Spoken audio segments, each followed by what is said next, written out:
Here. Hi, everybody. I'm Lisa Strube, a certified sex therapist and a certified EFT couples therapist. I help people heal through connection, and I also love to help spread shame-free education that empowers confidence and guides individuals to reclaim pleasure on their own terms. Today, we are talking about burnout for women, and so many women are holding everything together at home, at work, and in their relationships, while quietly feeling overwhelmed, depleted, and disconnected. And often they're telling themselves that they should be doing better, that they're somehow falling short. But burnout isn't a personal failure. It's something many women experience and something that can be understood and supported. And you're not alone. I'm honored to be joined by Dr. Yogita Tailor. Dr. Yogita Tailor is a double board certified physician in physical medicine and rehabilitation and lifestyle medicine.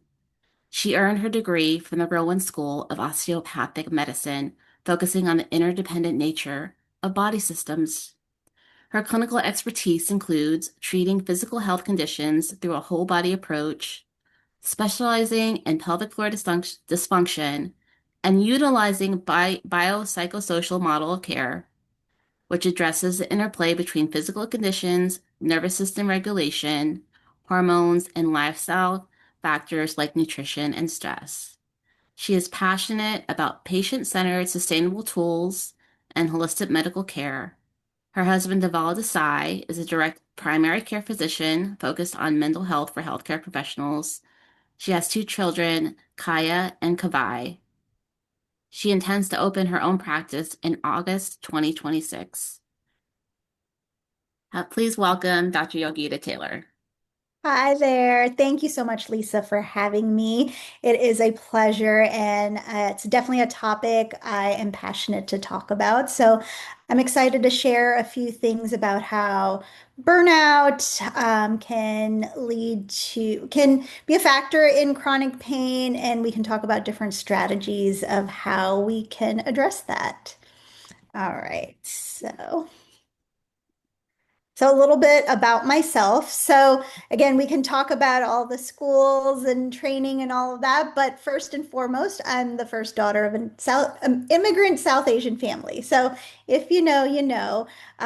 Some of us, many of us have the qualities of just wanting to take it on, the type A-ness, and even if like it's a great parenting situation. We raise the younger siblings and we're the high achievers that then potentially have a high risk of burning out as well.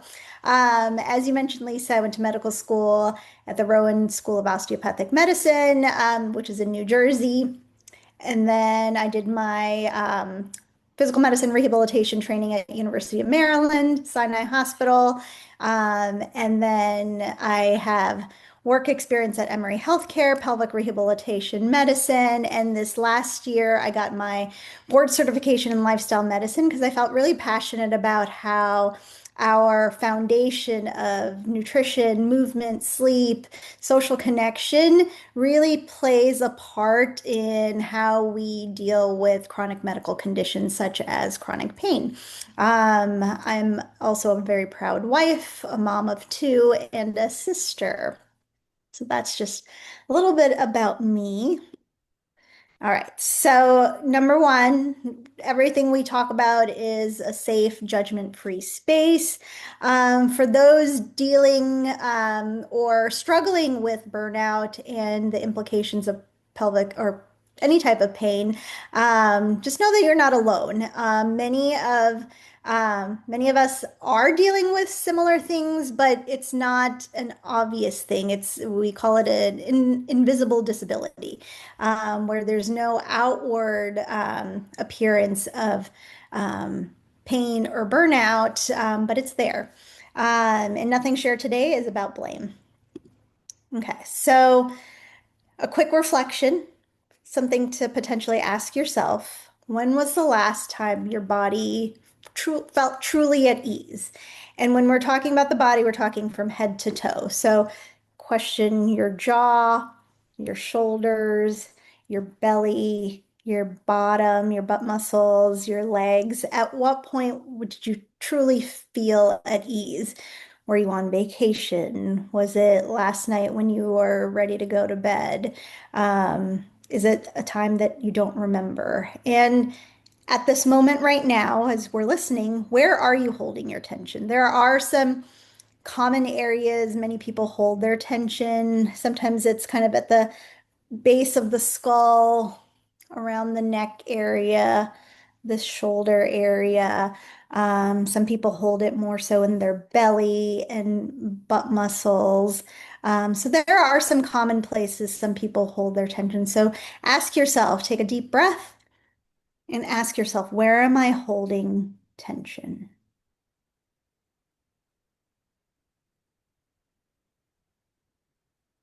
Okay.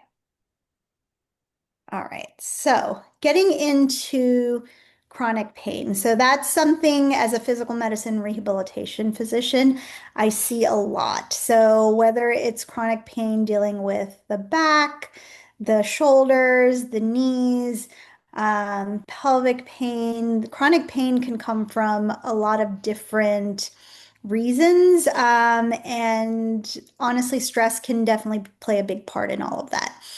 So we're going to define chronic pain for a bit. So it's pain that lasts longer than expected. Classically, it's greater than 6 months. And sometimes it can come from an injury, but that pain, even if the injury is healed, that pain is still persisting. And it can impact every part of life, from being able to go to sleep comfortably, getting up, getting dressed, getting yourself moving, getting through your workday, handling, family obligations. And that pain is real, even if all the tests come back normal. So in traditional Western medicine, we do rely a lot on labs and imaging to help tell us what's the problem. And in situations of chronic pain, the labs and imaging may not necessarily show that whole picture. Okay. So pain does not always equal injury. So it doesn't necessarily have to be damage. With time, with our exposure, and that exposure can include the stressors that we deal with from work, family, our social environment, our social media, our from that, our body can become more sensitive over time. That's something called central sensitization, where our nervous system, which is meant to protect us, the nervous system involves our brain, which is connected to our spinal cord, and then there's nerves, peripheral nerves coming out of there, and there's constant messages being sent from one place to another in order for us to perceive our environment. However, if that nervous system starts to become overactive and overprotective, it's kind of like we're in this constant fight or flight mode, versus rest and restore. And so, because of that, we will feel things more amplified than we would on a normal basis. And so, our body that's what we call central sensitization. And in our the way we were kind of created, back in the day, bears, tigers, this was a protective system so that we can escape from that. However, with the progress of modernization, and again, nothing against modernization, um, our situations are different. We are not surrounded by bears or tigers. We are surrounded by other stressors, whether it's traffic, whether it's, work deadlines, whether it's young children. And so our body kind of registers that similar to the way we would being chased by a tiger. And so we're in this constant state of fight or flight. And and it becomes kind of our normal as opposed to like, oh, occasionally we may be chased by a tiger. So we're living in this constant state of alertness, and that can impact how we hold our muscles, how we perceive pain, and how we heal. Okay. So again, getting back into central sensitization, that's when the nervous system becomes more sensitive and the pain signals are amplified and the volume knob of pain gets turned up. So an example is, again, if I were to hit my finger on a hammer and then there's a case of central sensitization where 2 months later, I'm still feeling that pain. If I were to touch very lightly, it shouldn't hurt, but it does. And so those that touch, that sensation is being sent into my brain through those peripheral nerves up the spinal cord into the brain, and my brain is saying, "Hey, this is not a safe touch." So that's kind of what that means. Okay, so when it comes to burnout in the body, so this is where we're dealing with chronic stress. And again, in 2026, we are dealing with a lot between the political climate, the social climate, all of the demands that we have, all that we're exposed to. But then there's the aspect of, hey, we need to do all the things to take care of ourselves, which includes getting sleep, nourishing ourselves, getting movement in. However, those things can actually be compromised. So many of us are going to sleep late and waking up early. So instead of getting the 8 to 9 hours of sleep we need, we're getting about 4 to 5. Instead of eating whole foods, we are relying on more packaged processed foods because they're easier, less thinking process. So the the the the the composition of those foods are not necessarily the most nutritious, and our body kind of responds to that. And then the aspect of, again, those emotional loads, the physical tension. So, again, when we get stressed, and many of us don't recognize this, but we're actually tensing our muscles, right? So, some of us may be raising our shoulders, some of us may be clenching our bottoms. And again, between the muscle tension, the lack of sleep, the increase in the emotional load, we're now perceiving that with physical symptoms. So, a unique aspect of physical medicine rehab that I do is I see patients with chronic pelvic pain, and it is more common than we know, and it's definitely misunderstood. And chronic pelvic pain can have a lot of different root causes from it, including medical conditions such as endometriosis or pregnancy and postpartum issues or urinary issues or GI issues. But in combination or sometimes alone, stress can also be a big component with chronic pelvic pain. And I will say, while we think of pelvic conditions to be primarily for females, there are plenty of males that I've treated who also suffer through pelvic pain. So when it comes to the pelvic area, there's a lot of different influences. So we talked about the pelvic floor, which is a group of muscles called the levator ani, and they're holding our organs, our bladder, our bowel, our uterus, our prostate. And if they become tight, overactive, they'll also become fatigued and they can contribute to pain. Within those muscles, there's a network of nerves, and the big ones are pudendal nerve, ilioinguinal nerve, genitofemoral nerve, and they can start overfiring, as I mentioned with the central sensitization part, and that can contribute to pain. Then there's hormones. We are functioning with hormones all day, every day, and there's sex hormones and non-sex hormones. The non-sex hormones can include things like the thyroid hormone, our insulin as well.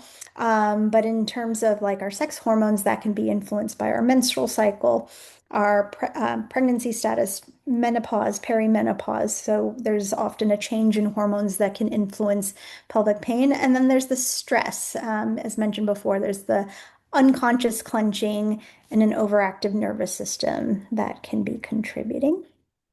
So, impact of pelvic pain. So, pelvic pain can affect things that many of us may take for granted. So, patients I've taken care of, it hurts to sit. It hurts to stand. It hurts to exercise.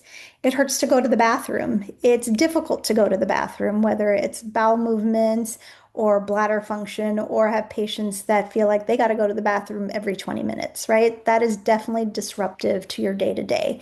It can affect relationships. So there can be pain with intimacy or a fear of pain during intimacy. And that definitely can impact the connection you can feel with your partner.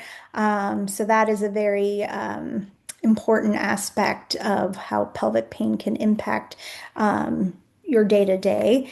And of course, emotional well being. So there's frustration and self doubt and feeling like, hey, I can't talk to anybody about this pain that I'm dealing with. It's in a very intimate area, or questioning, hey, am I making this up? Because you have talked to someone, whether it's a healthcare professional, and they've done tests and everything comes back normal. And just kind of feeling disconnected and disappointed in your body. Those are common things that people deal with, but at the same time, know that things can be done for this. So what can help? So again, with my lifestyle certification, I definitely like to emphasize some of these lifestyle changes. It's not to say these other treatment factors are not needed, but I feel that the lifestyle aspect is a great foundation. And without that foundation, the other things may just be putting band-aids on it, right? So in terms of sleep, for sleep, you want restorative sleep. So being able to say, hey, I went to sleep, I was able to allow my body to calm down. I got 7 to 9 hours of sleep, as rest is essential for healing and it's not optional. Okay. Sometimes in our busy day-to-day, high-achieving world, we feel that sleep is for later, for when we retire, for when it's the weekend. No, we need that consistency, and day-to-day restorative sleep is very important. Movement. So sometimes moving hurts, and then we feel um, um, like we don't want to move. And so movement is important for allowing that circulation and the release of those muscles. It may feel uncomfortable and may feel like it's a red flag not to move, but the movement of those muscles in order to allow them to work and contract is important in order for those muscles to realize, hey, this is what I need to do. We want to focus on gentle movement as opposed to intense movements. And we want to also emphasize stretching and understand the awareness of our tension patterns, right? And so if we are holding ourselves in a certain way, whether it's our shoulders, and we find ourselves doing this, telling ourselves to relax and let go of our shoulders, we're activating muscles in our upper back that are not used to working. And therefore, it could feel uncomfortable. It could feel awkward. But that consistency is needed in order to change that compensatory pattern. Nutrition. So, again, our bodies need nourishment. And again, if we are putting inflammatory foods into our body. Again, when we're younger, it tasted great, it felt great, there's the dopamine that gets released. However, with time, all those little cells in our body are getting tired and fatigued, and the over-processed foods, the cells are not recognizing. And so as we get older, and we're exposed to more, those cells are saying, hey, I give up. And that's when we start seeing other chronic conditions like diabetes, high blood pressure, obesity, and things like that. And you're like, hey, I used to eat this before. I felt fine. And I'm eating them now and I feel awful. And it's mainly to say that our body is not meant to be overloaded with pro-inflammatory foods. So we want to focus on more of a nourishing diet where we are getting more anti-inflammatory foods. So examples can include fresh fruits and vegetables, especially berries, green leafy vegetables, foods with omega-3s, whether you are vegetarian or not vegetarian. Salmon can be a great source of omega-3s, or there's the seaweed as well. So um, getting that nourishment. And again, at the end of the day, it's about consistency, but not perfection. You are allowed to eat that chocolate cake here and there, but you don't want to make that a daily thing.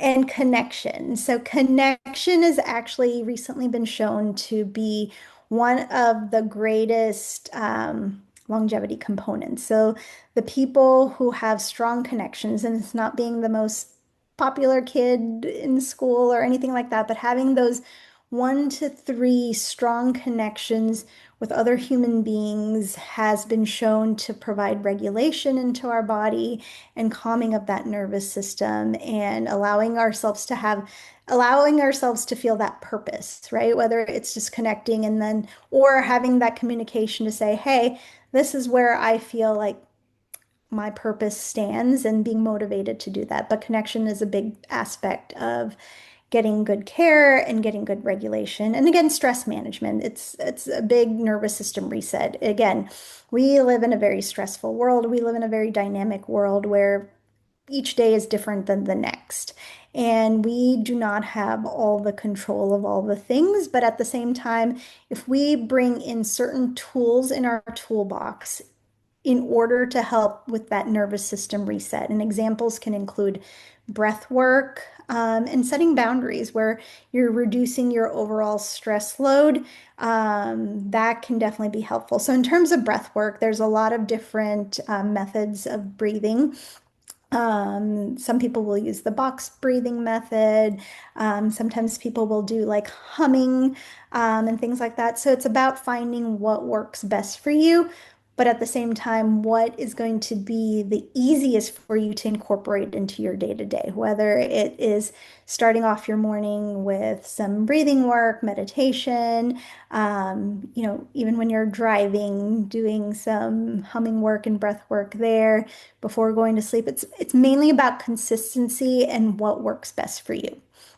And then going back to pelvic pain, so or even other forms of pain, working with a good physical therapist can be very empowering, because many times, like I mentioned before, we have created different compensatory patterns that we're not recognizing that is contributing to our pain. So if it's pelvic pain related, getting a good pelvic floor physical therapist on your team or a regular physical therapist that will be able to treat you different posture and movement strategies can be really important.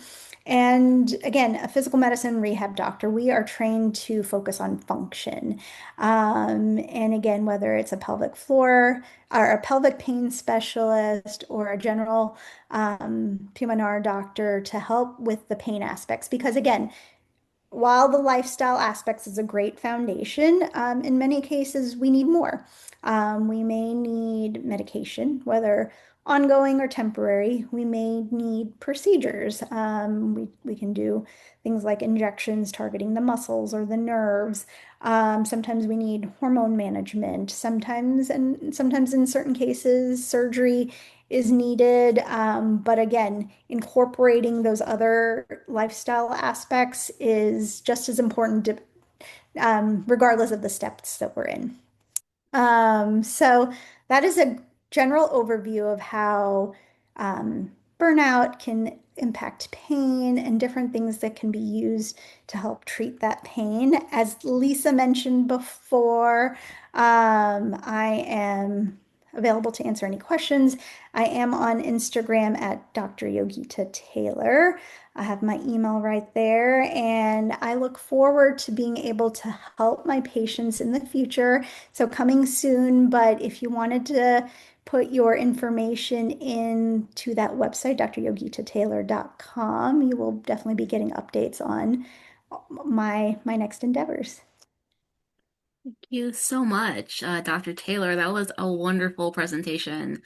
Just, I loved learning about how we could improve with the different types of interventions that you use, and some of them are real easy to put in our schedule just like gentle stretching. I do gentle stretching myself and walking and having a different diet, and I see a pelvic floor therapist. It's made a big difference.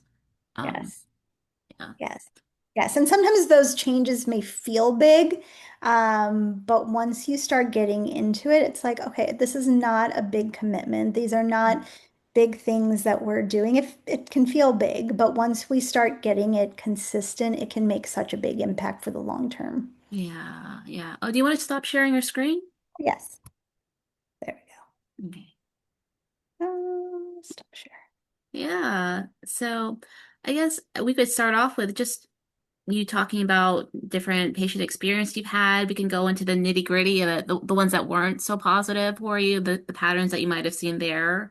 Also, with Yes. the positive experiences, that tends to happen with clients that follow that direction. Like, what are the patterns you see between good experiences and bad for your Yes. clients or patients?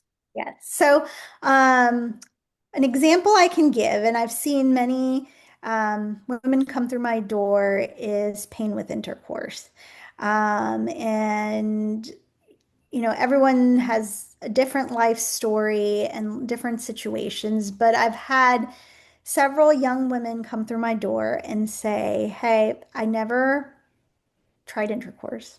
I got married. And on my honeymoon night, I was not able to have intercourse. And I've had a handful of women come to me potentially within months of this, but I've also had a handful of women come to me years later. Oh, And wow. yes, and Mm. they've been married for several years and they said they have not been able to have intercourse.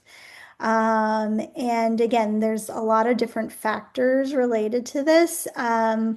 But sometimes there's that fear. And with the pelvic floor, right? And, there's lots of different layers to it. The deep layer is the pelvic floor muscles, but then it's connected to the vaginal canal, which is connected to the opening. And so, I've had some women tell me, in their upbringing, they were told sex is shameful, uh, Mm. Yeah. sex is going to be painful. There's a lot of different carryover, whether it's generational or from other friends or their own potential personal beliefs. And while those are thoughts, they cause us to guard. So if we are sitting right there and we tell ourselves, squeeze our butt muscles. So if we're squeezing our butt muscles, we are also squeezing our pelvic floor and we are squeezing the opening of the vaginal canal as well. And so when we're in this intimate situation and the squeezing is happening, it can impact vaginal penetration, and that can be painful. And so painful and or difficult. And so with that, it becomes this connection between our mind, our fear, but also the physical aspect. And so in cases like this. So when I see a patient, again, we spend a lot of time just hearing their experience and their history and gathering a lot of that information. The next part, typically I examine my patient. And when it comes to like a lower musculoskeletal exam, we examine the back, we examine the hips, we examine the abdomen, again, because everything is so interrelated. And then we do a pelvic floor exam. Part of that pelvic floor exam is external, part of it is internal. And again, everything is consented. And we explain things along the way. And when we do even that external pelvic exam, we can see even like our hip muscles tensing up, our leg muscles wanting to close as opposed to like kind of being relaxed. Of course, nobody likes a pelvic exam, um, Yeah. but sometimes it can be hindering where we can't even proceed with much of the pelvic exam. And so, again, at the end of the day, the patient has control over their body and they make the decisions of do we proceed, do we not proceed? And some patients are not comfortable with proceeding, but some want to. But at the same time, we're not able to. And we're not here to force a pelvic exam when it's going to be very uncomfortable. And so we have to take things a step back and say, hey, what are the barriers to this? And sometimes having a colleague such as you, Lisa, as a sex therapist, we need to work with you together in order to reach those goals of being able to do a pelvic exam, Mhm. being able to being more intimate with your partner. So sometimes that's important. Sometimes adding in a pelvic floor physical therapist in order to work on some of those external muscles first Yes. before we do an internal exam. And then again, as a physician, we can add other tools in the toolbox. I've had some patients use suppositories that help relax those muscles, but I've also had some patients say, I'm not ready. So a suppository is a capsule. So instead of taking by mouth, you either insert it vaginally or rectally. I've had some patients say, I'm not ready to do that yet. Yeah. And so it's about taking things one step at a time in Mhm. order to meet the goals that they need. We've had some great success stories where, again, and we have to be honest, this is not going to be a one-time quick Yes. fix. It's not a one-time fix, and it's okay to just be where you are. Yes, Like it's okay if you're not ready to do a pelvic floor exam or put a suppository up, yes, right?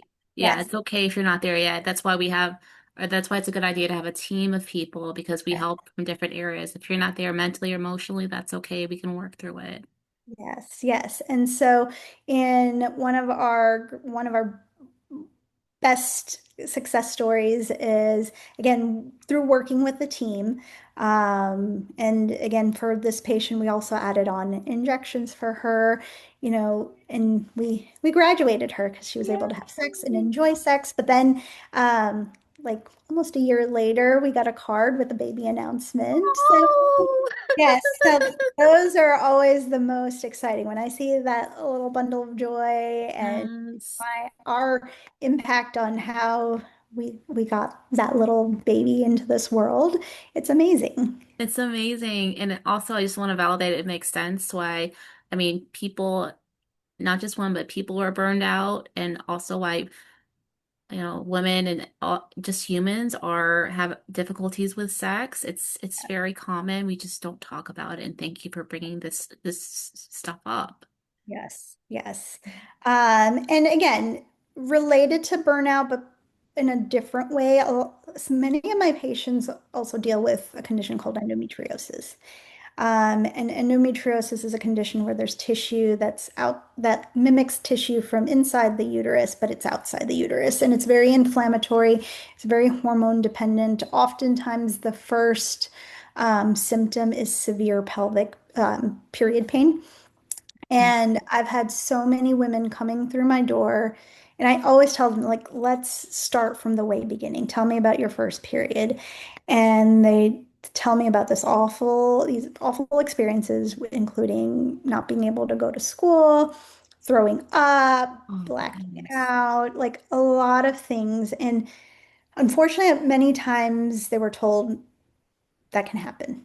Um, that's just part of being a woman. It's just something you're going to deal with every month, whether Yeah. it's from a family member or even a healthcare professional. And they're like, it's just something you got to deal with. And so these women come to me years later, where they're suffering beyond that. Yeah. Whether it's that period pains become daily pain, or they're not able to conceive, or they're not even able to work for most of the month. And when I hear these stories, it's disheartening because I hear that same pattern over and over and over again that they're told this is normal. And so this in itself, that frustration, that self-doubt, that this leads to their burnout because this is what they're dealing with. They're told this is normal and they cannot function, right? They're Yes. scheduling their lives based on their periods, based on all the, all the things, Yeah. their bathroom schedule, all of that. And again, they may look like you and me, but on the inside, they are hurting and they are suffering and um, they are exhausted, physically exhausted, emotionally exhausted. And they're finally coming for help. But this is years later, so many years later. And again, for patients like this, it's extra, extra important to get that team approach. And I would love to say there's one quick fix, right? For endometriosis patients, many times they do need surgery, and surgery is gold standard, and getting good surgical care is very important, but that's not the end all be all. They need a good therapist on their team. They need a good pelvic PT on their team. They need someone for pain management on their team because this is a chronic condition. And we want these women to thrive and we want them to function and we want them to live their lives. And again, they may be dealing with pain um, for a long time, but we don't want that pain to take over their lives. We want them to be able to live their lives Yeah. And thrive. and thrive. Thank you for sharing about endometriosis because I think it needs to be uh, more recognized and have a bigger spotlight. And if Absolutely. you are dealing with pain, it's okay to ask for help. You do Absolutely. not have to grin and bear it. That is not something that anyone should deal with. And that really sucks if you were told that by Yes, people that probably didn't know any better. absolutely. And Yeah. yeah, I mean, it's definitely a lot of work to be done. When I was in medical school, endometriosis was mentioned to us and it was told it's a zebra, meaning we're rarely going to see it. It's like horses versus zebras. I've seen endometriosis on a daily basis. We were told, different ways of treatment um, but again, this was covered over 5 minutes. This Oh was my covered over God. 5 minutes. And I'm not an OB/GYN, I'm not a gynecologist. Yeah. But when I talk to my GYN colleagues, they also tell me even in their residency, they don't spend enough time learning about endometriosis. So these are the GYN specialists um, who do an amazing, phenomenal job taking care of women and in different stages of whether it's pregnancy or preventative care or cancer care. But when it comes to endometriosis, I think there's an injustice within the medical system itself. And so, therefore, trickles down to the general population. I think more recently we are hearing from like celebrities, Mm. their journeys with Yeah. endometriosis. So that awareness is growing. But again, there is so much work to be done. Yeah. Just until a month ago, was considered to be a surgical diagnosis where you can only be diagnosed after you have surgery. But now, again, when I hear my patient, when I hear all the things that they've been dealing with, I've been able to say, like, I can confidently tell you you have endometriosis, but we can't confirm that until you have surgery. Now, there are more um, there are more guidelines to say, hey, we don't need to have surgery to diagnose this, but at the end of the day, the gold standard for treatment is still surgical, unfortunately. So Yeah, again, that's there's still a lot of work to be done, yes. but we are making some progress.